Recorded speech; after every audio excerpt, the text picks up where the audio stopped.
Magandang araw po sa inyo at welcome back dito sa ating panibagong video.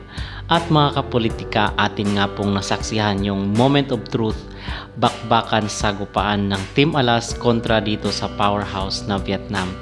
And nanalo po yung Vietnam in 3 straight sets.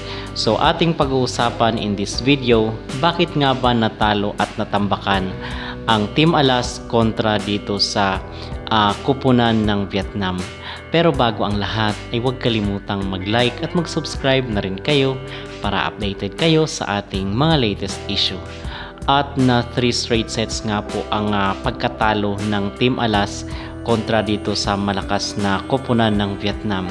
So dito mga kapolitika ay talagang masasabi natin na hindi pa handa at nag-struggle talaga yung ating kupunan dito sa malakas na team na kung saan is nakabakbakan natin today. So para ma-measure po yung kakayanan ng Vietnam na mga kalaban natin supposed to be prior is napanood ko nga yung laban ng Vietnam kontra dito sa Taipei, Taiwan na kung saan ay napanalo ng Vietnam yung laban nila kontra sa Chinese Taipei in 3 straight sets without struggles.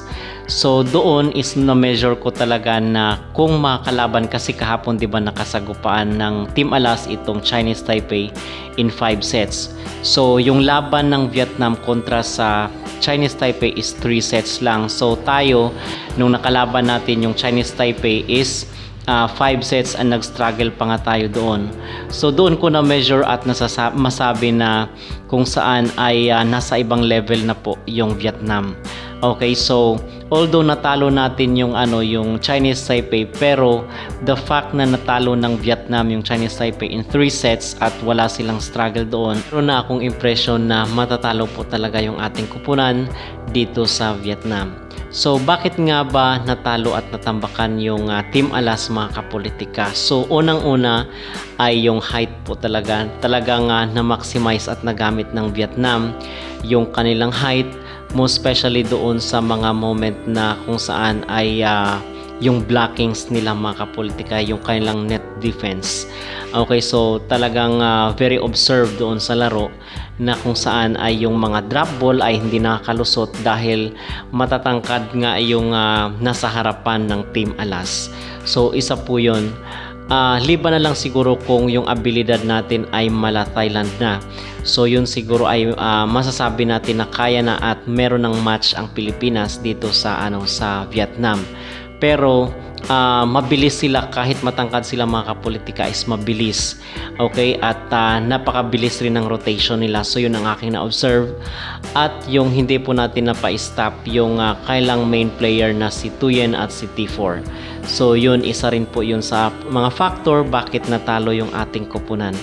Okay, so kahit ganun pa man ang nangyari, historical at makasaysayan po yung Silver Award ng Pilipinas, except na lang siguro doon sa mga tao na hindi makontento. Okay, so dati kasi is nasa bronze tayo and then ngayon is silver, and this is the highest so far na ranking ng Pilipinas dito sa ABC Cup.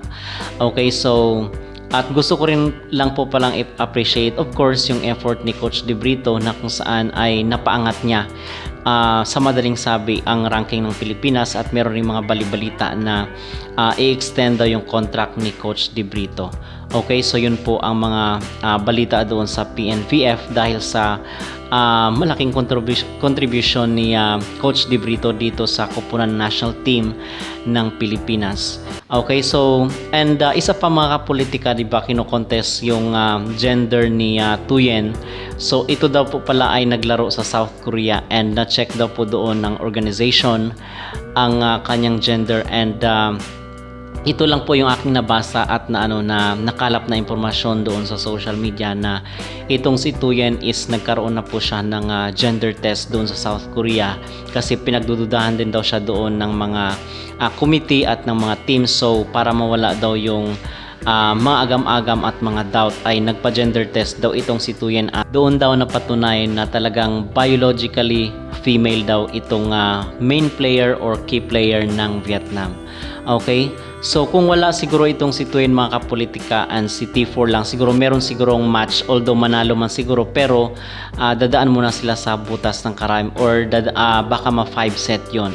Okay, but the fact na dalawa talaga yung sa kailang main player and then matatangkad pa, so advantage na po yun at mabilis rin po silang kumilos. So yun ang talagang masasabi natin na main reason bakit nanalo ang Vietnam at natalo yung Pilipinas. Okay, so yun po ang ating update and sa kabila man na ganito yung nangyari ay proud pa rin po tayo sa ating kupunan dahil umabot nga po tayo ng silver and I was thinking prior na baka bronze lang yung makukuha natin bago nagsimula yung AVC Cup, pero fortunately is naka silver po tayo this year. Okay? So yun mga kapolitika, at 64 years po yung hinintay natin sa moment na ito na kung saan is maka final match tayo dito sa torneyong ito. So mga kapolitika, ano po ang inyong masasabi at ano sa tingin nyo sa inyong personal na opinion, observation at personal na pananaw? Ano po yung reason bakit natalo ang Team Alas dito sa Team Vietnam? Mag-comment down below at huwag kalimutang mag-like at mag-subscribe na rin kayo para updated kayo sa ating mga latest issue.